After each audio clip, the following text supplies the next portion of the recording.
This tutorial will help you prepare for your sfia self-assessment. We realize it can be a little daunting, so let me explain how to prepare and what to expect. You will receive an email from donot.reply@skillstx.com. It contains helpful information, a link to this tutorial, and a unique link to your surveys. Clicking this link will take you to a list of surveys and you can start completing them whenever you feel ready. But before you begin, it is best if you meet the following criteria. You are well rested and comfortable and preferably won't be disturbed. You are wearing glasses or contacts if you need them. You are not affected by drugs or alcohol, and you are being as honest and accurate as possible. The surveys are designed not to require sfia knowledge or preparation. However, some people may prefer more preparation by using the sfia A3 chart and reference guide available free from the sfia Foundation website. We also have more in-depth tutorials to help you learn more about the sfia framework. Setting up your skill profile is a two-step process. You can use the surveys to establish all your skills and then refine them in a user interface we call the planner. Or you can use a combination of surveys and the planner to select and refine your skill selections. Step 1 involves the self-assessment surveys. Complete the first 3 surveys that do not have a skip option.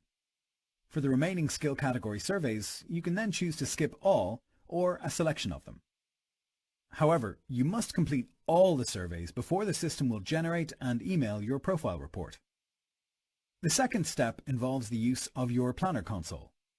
After you have completed all the surveys, you will then be invited to create a user account to access your skill profile. Once in your planner console, you can complete your skill selections and adjust your profile to reflect your complete skill set. You can also regenerate your profile report after making changes. Some things to consider when looking at your survey homepage. The questions remaining are the total number of questions remaining. However, many questions will be skipped based on your answer selections. The timings are a guideline only based on historical data. They are provided for planning purposes. They are not a time limit, so you can take as much time as you need. The percentage complete is an indication of progress. After selecting surveys to skip, you will need to complete a skipping dialog before they are marked as completed. The following controls are available when completing surveys. You can choose an alternative language from the language bar at the top. You can pause a survey at any time to return back to the list of surveys. Use the back button to go back and re-answer the previous question. You can use the Skip Now button to skip all the remaining questions in that survey. And you can track your progress through the survey. The following is guidance on how to answer questions related to your skills. Carefully read the description of what's expected of that skill at that level. Then make your selection based on the following criteria.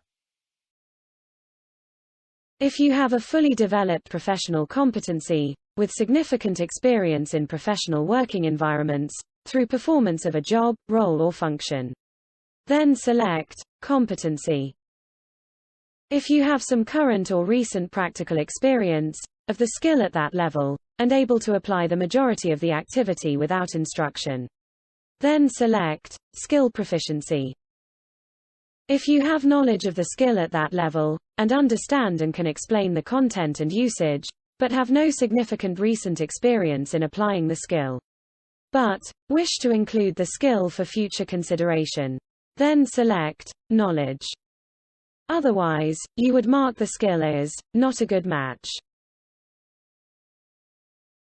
Once you're ready to start your surveys, then I suggest you reread the information in your email, then select the survey link. The first survey will provide some extra information and checks whether you are ready to start. The second survey asks a few questions about your current career situation, and the third survey relates to your sfia generic levels of responsibility. The next 6 surveys are aligned to the sfia skill categories. If you have no sfia knowledge and have chosen not to prepare, then we recommend that you complete all 6 because this is the best way of capturing all your relevant skills. The surveys will also help you get to know sfia. If you know with certainty that you have no skills in a particular category, then you may wish to skip that category. And if surveys are not your thing, you can choose to skip some or all of the surveys and complete your profile in the planner. This uses a totally different interface that some people prefer to surveys. You can also skip questions partway through a survey, and don't worry if you skip by mistake, because you can update your skill profile in the planner.